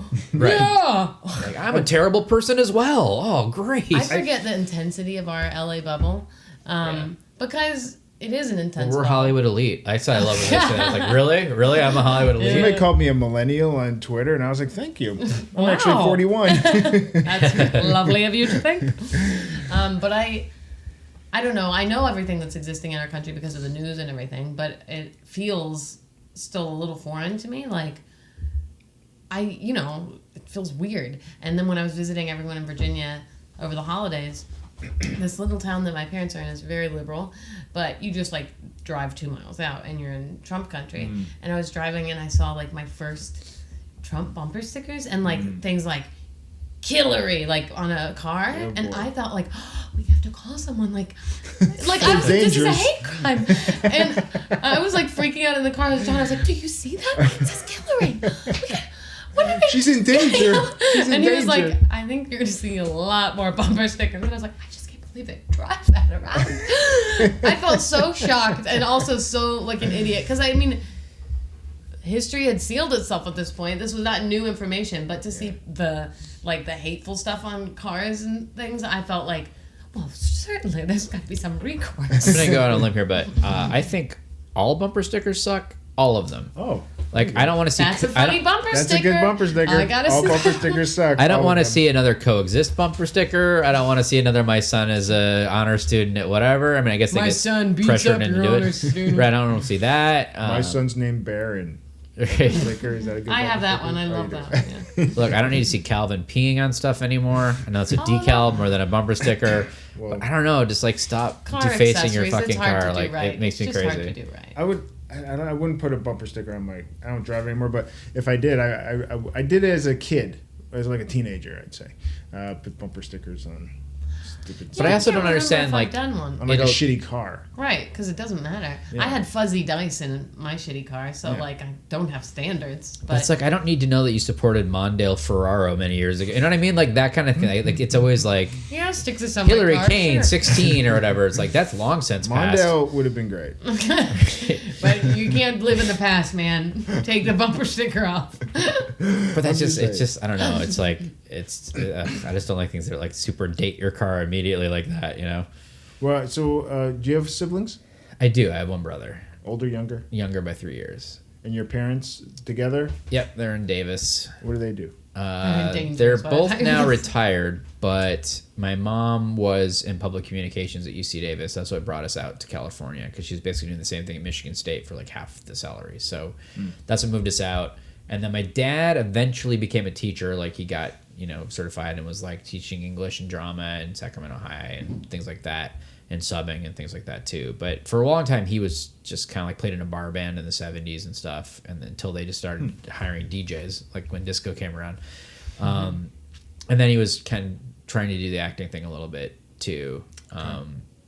And then eventually just realized that he needed to help contribute to the household income thing. It's like there were a few tough conversations before that career change happened. Well, my mom was, making really good money for what she was doing. She was like second or third under the chancellor. Like she was doing great. And then she was gonna stick around, but then they got this new chancellor who's like a nightmare. And then she was getting close to retirement anyways. I was like, no, I'm done. So she got out.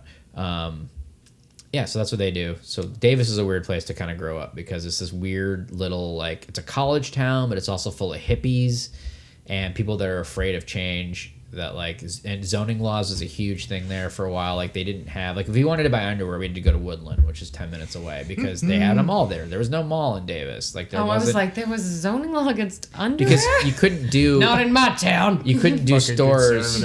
You couldn't do stores over a certain amount of square footage. So like, you could have grocery stores and things, but like other like department stores they couldn't bring in because they wanted Davis to stay small. You could have a very small panty and store. And local, right. You could have a panty cart.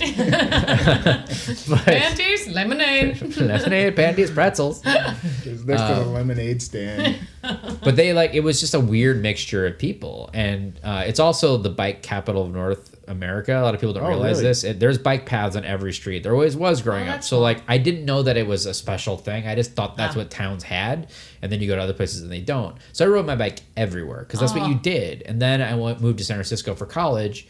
And never rode a bike again because, I rode it like on vacation in like Vancouver, but like I haven't ridden a bike in years because you just don't need to anymore. I just did it because that was how I got around. Yeah. And then when I had a car and was older, I was like, I don't need to ride a bike anymore. I didn't enjoy it. It's just like, that's how I got around. Don't get me wrong. I never liked riding that damn bike. But you could also get my idyllic childhood. They had bike cops in Davis that would pull you over. You got tickets riding your bike sometimes because you didn't stop enough for a stop sign or... Sir, I think I see some panties peeking out of those jeans. There's no panties in Davis, sir. Or I had a Slurpee in my hand while I was driving and that was considered, or like biking, and that wasn't considered safe or something. Like, they were in fairness, dicks. That kind of isn't. Yeah, you should drink your Slurpee when you're like bike. On a side road going no miles per hour, not in anybody's way. It's not like I was in the middle of the Tour de France. You need a hydration backpack for your Slurpee. For sure. Right. For a Slurpee, then you got both hands free. It's a safer way to bike. Definitely a weird place to grow up. They also had like... There's this woman, whose name is Julie Partansky, who was kind of like a space cadet who got elected to city council. And she had like... Before that, she was like... She made wooden question mark creatures with googly eyes. Like, that's a thing she did. And she wanted it's a tough business to break into. She literally like wanted... One of the things she did, and then I actually got featured on The Daily Show because it was so absurd, is... There were frogs that supposedly migrated across like this little stretch of freeway. So she had them build a frog crossing tunnel underneath the freeway that the frogs could go through so it wouldn't mess up their migratory patterns. They never did. They put like a time-lapse photo, like a camera down there. You never saw frogs go through it. But that was the thing they spent money on. Wow. And then The Daily Show made fun of it. She's like, yeah, I'm from there. But she also like wanted to like, she petitioned to have them redesign City Hall out of straw. I'm not kidding. If you are familiar with my googly eyes work, you would know. Is she a pig? Pretty much. She was that one pig from the story. This will keep the wolf out. I'm positive.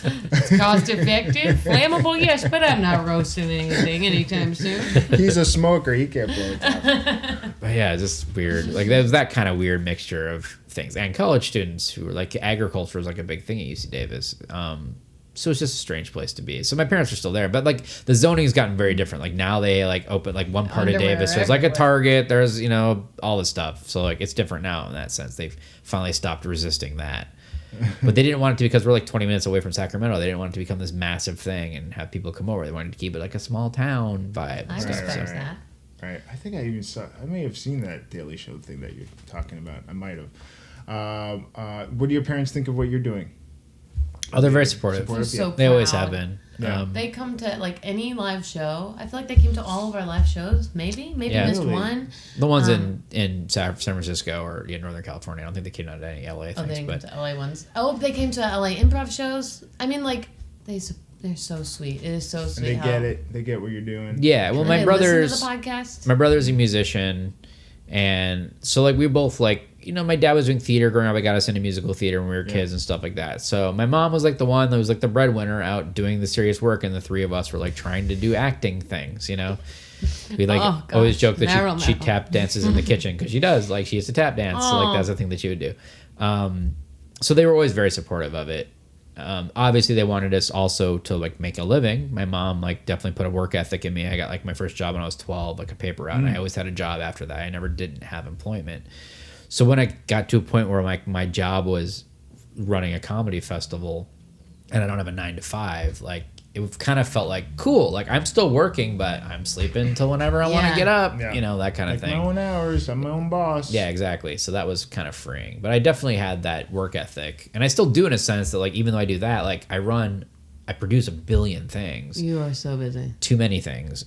And I can't stop myself sometimes. I'm like, why am I doing this other thing? You're a creative dynamo. It's a dynamo. I don't know about that, but I'll take it.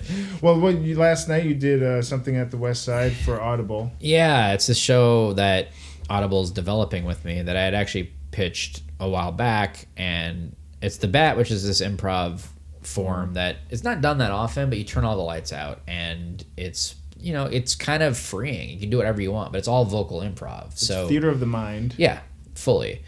And so my idea was to do it with, Janet and I are co-hosting it together, and we'll improvise in every episode, but then to have 4 like guest improvisers that will come on and do the shows with us. But they want the episodes to be kind of bite-sized, 15 to 20 minutes. So in a live show, we can get 3 episodes out of it. Do 3 different sets. That's what we did last night. Oh, no shit. Okay. So it was kind of like the proof of concept, like, seeing how we can do it recording. But it went great. Like it was packed in, and the improvisers are amazing. We had Gary Anthony Williams, who's one of the best ever. So Tony good. Newsom, Oscar Nunez, John Michael Higgins. Like it was a murderer's row, so to speak. Yeah, how'd you get all those guys? They're great. Just know them all, and I just asked them. Son of a bitch. I know. There it is. You should be my booker. Oh, you need another gig? Dynamo. It pays nothing. Well, that was one thing that like I always wish we had was a booker, because we didn't. Like even these other shows that like even weren't nearly as established as us had interns and stuff, and we were like, we don't have any of that. It's just the 2 of us and John. Like which I think was the best though. I mean, it would have been great to have more help, but I was always excited about all of our guests. Like we never had to deal with somebody like booking a person that we were like not enthusiastic about or anything. So that was a bonus. Or some stupid intern getting my coffee order wrong. Ugh. Bastard. I know. I mean, sometimes we definitely would take guests that were like pushed on us by publicists that we liked, and we'd be like, all right, you know, and they almost always turned out to be great, and it was fun. So never had a problem with that. It's cool to be in a position of publicists are like, hey, would you take this guest? That's pretty neat. The only thing that's annoying though is like, because we did Comic-Con, the mailing list. Yeah, so like I know. we got press credentials for the first couple of years of Comic-Con, so we could go for free, that whole thing. And because of that, they put you on this list that everybody gets press credentials gets. See, every day still we get so many emails from publicists that like have nothing to do with us, that would be like, hey Cole, just wanted to let you know that so and so has a new bracelet. Hey Vanessa, how are you doing? Hope you're doing well. In 4 weeks, Y Magazine is gonna what is this? And you can unsubscribe all day, honey, and you're still gonna wake up with a full inbox. And every once in a while, one will actually be aimed at us by somebody who's like, hey, would I have this person? I'd love to have them on. And then I have to be like, sorry, we ended back in January, but have thanks. a blessed day. But there's a good podcast called Scratch the Surface. Oh, that's how we do it. We do a redirect. Do you want me to redirect my email to you? There it is. You can just, if something good comes in, something good, let me know. Something good. But they'll follow up. There'll be like follow-up emails or like, hey, just checking in. I want to see if you could feature this for your readers. It's always for your readers. Yeah, which is you're we don't. Thanwe being a fan, first of all. And people that write be like, hey, I'm a freelance. I'd love to write for your thing. I'm a big fan. I was like, no, you're not, because we don't write. No one writes for. It's a podcast. Like, stop it. Yeah, I know you filled out a form, personal, but like at least know something about who you're pitching to work for. Oh, fuck them. I'm the most important person. That's what everyone thinks all the time. Yeah. Oh my God. It's a human condition. So what's next for you guys? You're a mama. I'm a mama. Mama again? You gonna be a mama again? Maybe. I mean, I'll hold tight to the title. Okay. I'm not letting anybody take the title from me. I've been writing a lot, which is great, and keeping improvising. But I have like several scripts now that I really like. So she's got Pulp Fiction. She's got The Matrix. I print them out, big ones. Those are good ones. Yeah, they're really good. I've got the best ones. But I'm hoping to transition into, I mean, my favorite things are writing and improv, so those are the places I love to spend my time, and I love acting and performing, but I want to do it in parameters that feel good, you know what I mean? Like, I think the older you get, the more luster wears off all the things that used to sound exciting, and now it's like, you know what, I'd rather just like work with someone that respects me, that like wants, we should do our thing, instead of like, there's not like a lot of excitement to me about like, what if I got a co-star on this year? Like, I don't care. I wouldn't care. It would be nice to make money, but so just trying to do more creative projects and like really harness the writing. I'd love to get something made soon. I got to see you in a Sunday show at Groundlings. Oh, you did? Yeah. I forgot. And it was great. Oh, thanks. You were hilarious. Thank you very much. I believe Nick Armstrong. Yeah. Yeah, you guys are my favorites. He's the new artistic director of the West Side Comedy Theater. That's right. Big deal. Mr. Armstrong. I came up with Mr. Armstrong. We were on a team together back in the day. At I.O.? Mm-hmm. Oh, yeah. He's such a good guy, too. He's a good guy. Yeah. And hilarious. He and I filmed a sizzle together last year of something we wrote. It was fun. What's a sizzle? I like just like a teaser of it. So we wrote a script and then we made a little teaser, like clip of the show. But yeah, I just want to make projects, big projects that are fun and creative. And I don't know, the more time passes, the more you realize all the time matters. I want to be happy and making things that I think are good things to put in the world. Very good. Yeah. Put that on a bumper sticker. Yeah, I'll put that on a bumper sticker. What about you, Cole? Well, I've got my bumper sticker company. You really shot yourself in the foot today. I really shouldn't have. You shouldn't have shit on those things, man. Sometimes you got to do what you got to do. That's your bread and butter. You know? Cole's Zazzle stories. Yeah, I can put anything on a mouse pad. Let's do it. True. Well, hopefully this Audible thing goes and becomes a series. Yeah. And which would be great because it'll allow me to bring in fun people to do it, including Vanessa. Yes. That's the whole reason I've been waiting for that, honey. But yeah, it's like hopefully Audible's great. Like they're fantastic, and it would be very well supported by them and be something that could create a little extra revenue, but also be really fun to do. Fun. I love that idea too. So hopefully that they like it. I mean, the show went as good as it really could have gone. So hopefully that's what they imagined it would be, and they'll like it. But if they don't, they don't. You take it and you send it to them. Yeah, it's basically like it's a proof of concept recording, so to speak. And they're developing a ton of stuff. You know, they're great. Like they're really developing their brand and stuff. The Audible comedy channels they're trying to like really put out. But they were at New York Comic Con. I saw them at New York Comic Con, and they were having like a big display and stuff. I'm like, oh, look at this. And I said, are you guys doing Audible comic books yet? They're like, no. I said, all right, get on that. Yeah. You're at Comic Con. Yeah, I just gave you $1 million idea. Yes. Send me a check. So yeah, hopefully that goes. That would be great. Yeah. Like Sam Levine and I have been talking about doing a couple different little side project podcasts for a while, but neither one of us can make it happen. But maybe we will. It's sort of like once Pop My Culture ended, I was kind of like, I'm going to take a break for a little while because the stress of trying to book stuff is pretty maddening until this Audible thing came along and, you know, that I'll concentrate on. So how does that work? Do you go to them? They come to you? They sponsored us a Sketchfest this past year. They were a big presenting sponsor, so we just had interactions with them and stuff, and then they came to, you know, let us know they were looking for content and stuff, and so that's a thing I pitched, and then they came back saying, like, yeah, let's develop it. Let's see what comes out of it. So how did you start developing the Sketchfest? I mean, that's a huge project. Did it start small? It started really small, yeah. We were all in a sketch group together called Totally False People, and we were one of like 6 local SS groups that there wasn't really a venue to be in, so we like rented a theater for a month, called it a sketch comedy festival just to have an angle.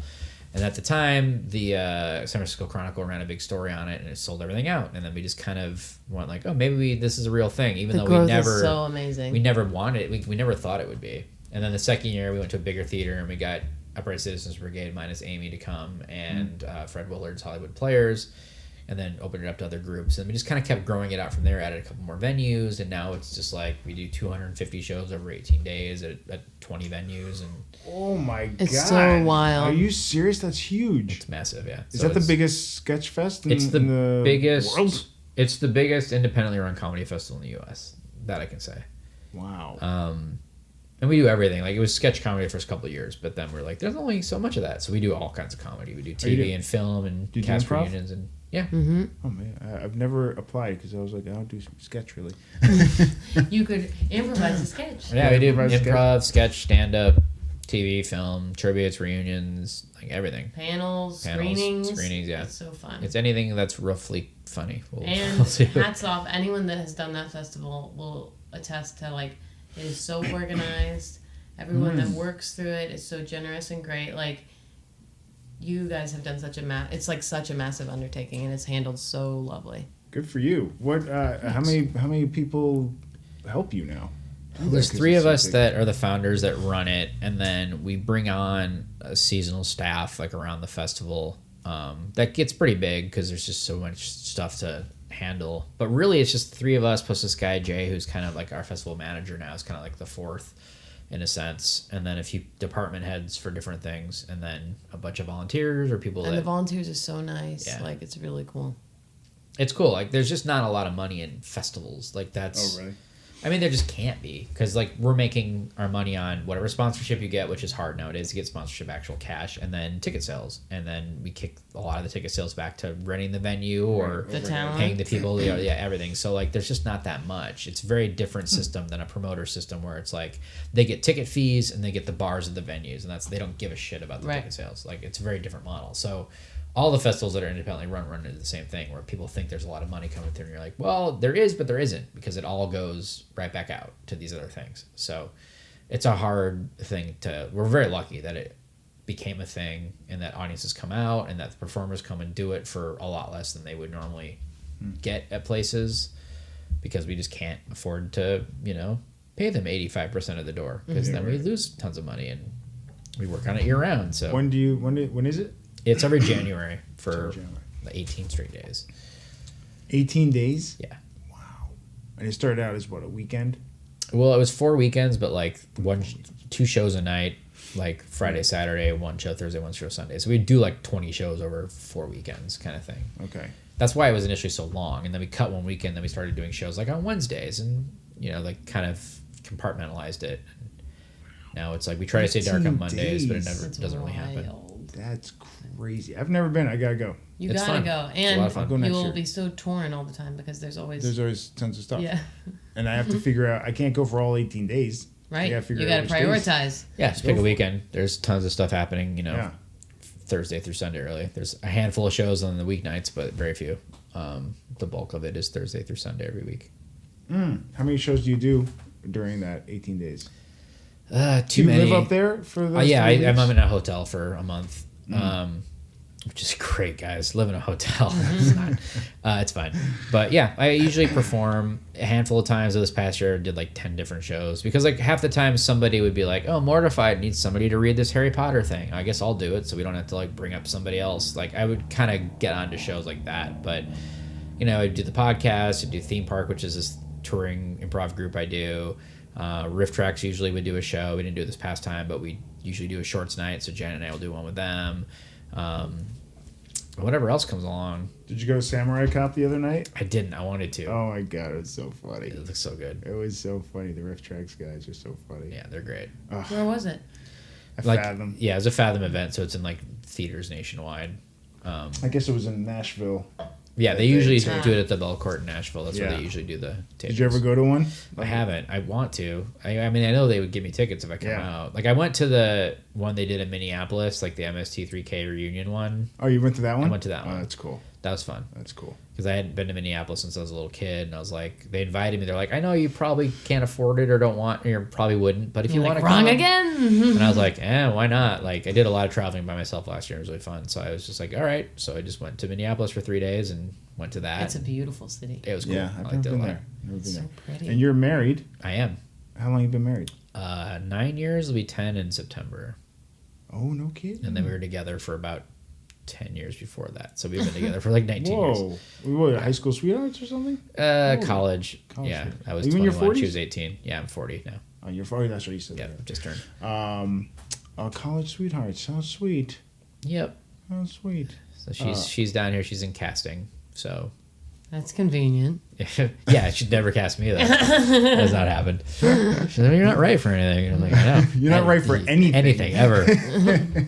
I know that's how Hollywood's keeping me out of the system. Honey. The history repeats itself. I have that annoying thing of like, I'm not good looking enough to be like the lead, but I'm not frumpy enough to be the friend. I'm like that weird in between where it's like, well, you can't really do anything. Bye.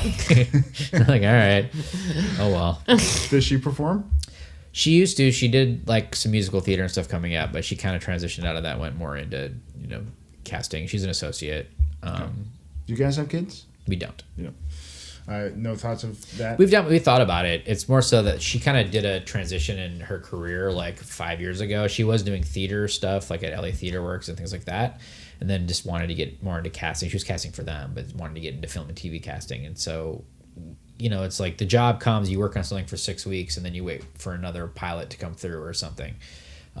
So she was kind of just going through the ranks, but now she's kind of had a place where they like her, and she's been an associate there for like 3 years now.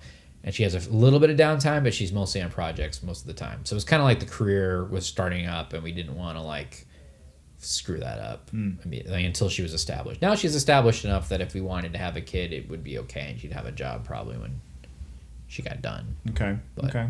Do you want to have babies? Yeah, I do. They're great. Baby's bad. Well, they're here right now. Let's bring them in. Oh my God, it's such a surprise.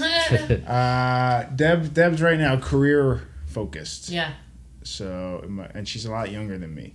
So she's So you gotta freeze your stuff, honey. I gotta freeze that stuff. every.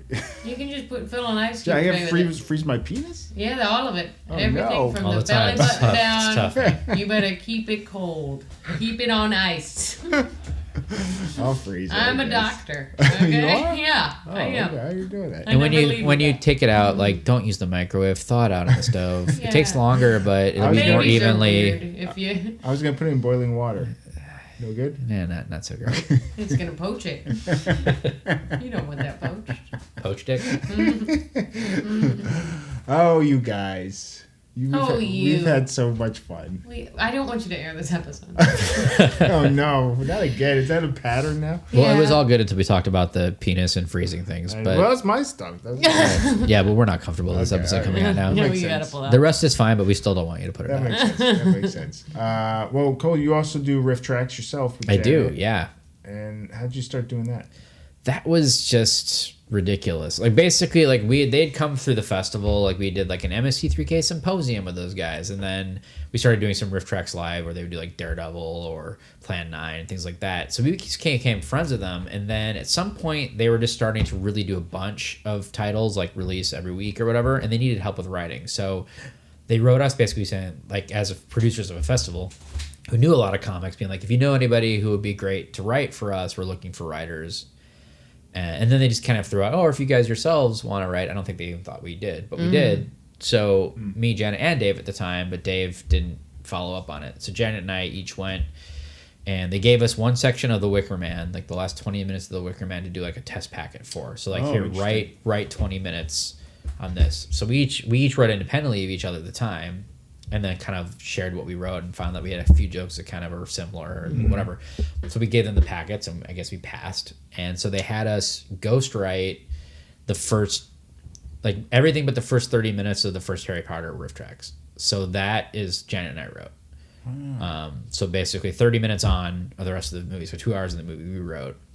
And they took that and they they rewrote some of it and swapped some jokes out or swapped some bits out. But most of it is what we wrote, but no one knew we wrote it because they were having a lot of people do that. Not a lot. Did they pay you? Yeah, they paid us to do it or whatever. But then at the time they said, like, look, we think you guys are great. You're definitely a different style than us. We're trying to do this thing called Rifftrax Presents where we're going to like be the officially sanctioned tracks by us, but that don't involve us. So we can bring new riffers into the fold or whatever. Would you guys be interested in doing that? And we're like, sure. So instead of writing for them, we started writing for us, and we did Dirty Dancing as our first one. And of course, like that whole community is like they fear change more than anything in the world. Like just evidence in like Joel's gone, Mike, fuck Mike, like that whole thing that went down, right? Jonah Ray. Right. Yeah. It's just they're just so like they fear change so bad that like if it's not the exact same thing, we don't want to like it. Yeah. So we got a lot of push. Like when we came out, people were like pitchforks and torches, and like they're not stopping what they're doing. It's just an additional thing that they're like, hey, it's more stuff. Check this out. It's different, but we like it, and we think you guys will too. Also, no one's forcing you. All those things where people are like, where like you pressed so many buttons to make this happen. You brought this on yourself. Yeah, and it was just leave. so crazy. Like it's so crazy that like they still were like mad about that. And then like they had us do a couple shorts that they also did, but they never ended up releasing them. So they put them as a DVD extra on one of the shorts compilations. There's like plus 3 shorts riffed by Cole and Janet. Didn't take away from what's on the disc. It's still the same amount of shorts. It's still the same amount of stuff. It's a bonus feature on the Blu-ray. And still people are like, I don't want to hear them. I was like, oh my God. It didn't cut into, it's just like an additional thing that was put on there. They're Rifftrax snobs. Right. Seriously. But we have a lot of fans that really like what we did. And they're like, I didn't want to like them. And I listened and I really think they're funny. They're different. And which is funny because to us, we're like, oh, we were just like writing as if we were them, like trying to write in their voices. But like, evidently it's different. Yeah. So we just made a whole thing about us doing like kind of 80s movies kind of became our thing. So we did Dirty Dancing, Ghost, Flatliners, Footloose, Jaws 3, which is a doozy, Poltergeist, and Dreamscape so far. Wow, Dreamscape. I'm working on another one, which we never say the titles ahead of time, but we are slowly slogging through another title. Ferris Bueller's Day Off. Nope. Like we try to choose things that like are like we unironically love, but we know aren't great movies. They're a little flawed, you know, or whatever. Or they're like easy to make fun of in a sense. Yeah. I mean, obviously Jaws 3 really is terrible. Like there's no way around that. But everything else we've done, like I love Dirty Dancing, I love Footloose, like, but they're really like easy to mock. Deb and I, we backed one of their Kickstarters a year or two ago, and one of the rewards was write a riff in the movie. It was for Sharknado 2 or 3 or something that. So we did. They sent us the clip, time-coded DVD, the time code of a couple different ones, a couple different sections. That's so cool. Yeah, and we watched them, and we sort of independently wrote next to each other. And then we kind of talked about what we had, and they only wanted like 6 or something. I sent them like 20 because I was like, I literally don't know how to edit this. Yeah. I don't know. It's all gold. It's all gold, or I don't know what you guys would like. Right? Yeah. I just don't know because like I may not like this line, but you guys might. I don't know, right. or vice versa. It's a slog. Did they man. use it's them? hard. They used one. Oh, they used one. It was nice. My line. Yes. Well, you sent in 20. I know. You playing on something. And then there were a bunch of moments where I was like, "Oh, that sounds like the line I wrote," but it could have just been coincidence. That right. was People think that it's like improvised, but it's not. It's all carefully scripted out. And there are people that do riffs improvise and are like, yeah, this is terrible. Yeah. There's an occasional funny line, but for the most part, like there's no thought into it. You know, it's just bad. But it's hard to write. It's a slog. Like it takes a while. Yeah. Because you have to write a joke at least every 15 seconds. And sometimes they're like, you'll watch a segment, you're like, there's nothing funny. I can't think of anything here. So I do what I call the run, Forrest, run joke, which is like it's the time killer stuff. It's like somebody's like running and you can't think of anything, so you just go, run, Forrest, run, or whatever. Wait, why do you call that the run, Forrest, run? But it's just like I recognize that this isn't a brilliant joke, but I can't think of anything else for this one. I'm doing a 2-hour movie. I got to put something in here instead of silence. I like the fart joke. Yeah, that's what I would do when they're running. Just. Have you thought of doing one, Vanessa? Now I have. No, yeah. And I'm going to sink my teeth into it. Cole, be prepared for a very needy email. Go for it. Like Yeah, somebody isolated out, like on YouTube, they put like the worst joke ever, and it was one joke from our Rifftrax of Dreamscape. I wrote it, Janet delivered it, and all it is was like the president going, like saying something like he's got like dementia or something or whatever. So he basically says like, it's getting progressively worse, and then Janet goes like the show Homeland or whatever, because at the time it was getting worse. Right. But like somebody isolated that out as the worst joke ever. I can't believe this piece of shit made it into a whatever. It's like, really? Like coincidentally, that guy also edited 40 best moments from Homeland. I was like, that's the worst joke of all time. That's the worst joke of all time. I wrote the worst joke of all. That's the worst joke of all time. That is. Homeland gets better and better. Yeah, you don't understand joke structure. I guess I don't. You don't get it, Cole. Unless it was a misdirect, in which case it's brilliant. And we were talking before when we were waiting for Vanessa because she was late. Just 5 hours late. that you like Gremlins 2 more than Gremlins 1. I do. That's interesting. Controversial. That's interesting. So does, like I said, so does Joe Dante, who directed both. I know. It's just because it's so like it's a parody of itself, and it's meta, and it's goofy, and it's like, I love the first Gremlins. I like it a lot, but like it has weird tonal issues. It goes all over the place. It gets scary. It gets silly. It gets dark all of a sudden. It's like, what are you as a movie? Gremlins 2, like from the beginning, it's like, oh, we know we're dumb. Like this is making fun of sequels. This is making fun of the whole Hollywood machine or whatever. And I don't know. I think it's really good, but in a different way. It's just a different movie. Yeah. I love it. I mean, we're both the same age. I love the 80s movies. I think the best movies are in the 80s, and the best music is in the 90s. Yeah, I can see that. In my opinion. I think that the best... You're 21. I'm 21. The best movies, 2000. The year 2000, yeah. That 1 year. Yeah, I was so young then. But it was great. 2000, really? Yeah. I mean, 99, a lot of people argue for. Well, because that's like Sixth Sense, Matrix, then, Blair Witch. There's a so lot of like genre changing. Yeah, but I was 3 when I was 4 in 2000, and that gave me the right age to really cling to a film. And the best music, of course, is 2002. Oh yeah. Yeah. Well, yeah, Smash Mouth's debut. Exactly. Came out. And was Smash Mouth 2010? They'd already been smashing for a while at that point. I think it was like 97 or something. Still smashing. That's their new album. A lot of like boy band stuff. I think. Still Smash Mouthing. Yeah, can't stop Smash Mouthing. The 3-disc set. Oh, you guys. No, you. Well, hey. Thanks for being here. Thanks for having us. Thanks for the 200 plus episodes. Oh, you're so sweet. Thank you for having me and Deborah on. That was a real treat. That was a treat for us. A genuine treat. It was really cool. That was a lot of fun. You didn't invite us for your final podcast. That's true. It was literally people that were in town for the festival, but it's fine. But we could have flown them out. It's true. I mean, you could have. Could have. It's fine. You guys seem too cool. We wouldn't have done it. I know. But you like First Refusal. Yeah. We know now moving forward. But I wish you guys the best of luck for all your future endeavors. Thank you. Thank you. And is there We're going to see each other again, right? No, this is it. Yikes. Okay. I don't talk to people that don't have podcasts. Oh, damn it. I'm working on one. It's called Me, Myself, and Eyeballs. And I dig deep into the world of prosthetic eyeballs. I'm interested. Okay. I'll listen. What do you have anything to plug? Instagrams, Twitters, anything of the like? Still on those things. Yeah. At Cole Stratton on Twitter. I'm at Vanessa Ragland on Twitter. I tweet a lot. My Instagram, you can find it, but it's all pictures of my kid. Cute kid. He's so sweet. I'm still technically on there. I'm at Stratton Cole, but like I haven't updated it in a while. I still kind of like look at it from time to time. I just haven't like look at it and go, I should do something, and then I just don't. But I usually tweet about shows I'm doing, and like I said, next week at Thursday at 10 is Groundlings Bad Company, which is a really fun improv That's show. every month. Mm-hmm. Okay. And Pretty Pony, our next one is May 1st. Yeah, it's first Monday of every month at 10. Yeah. I'm also on a thing called the West Side Sketch Company, which is kind of this new main stage sketch thing they're doing that Nick Armstrong came up with. He's kind of modeling it after like Sunday Company kind of thing. Oh. So we do an hour-long new show every month.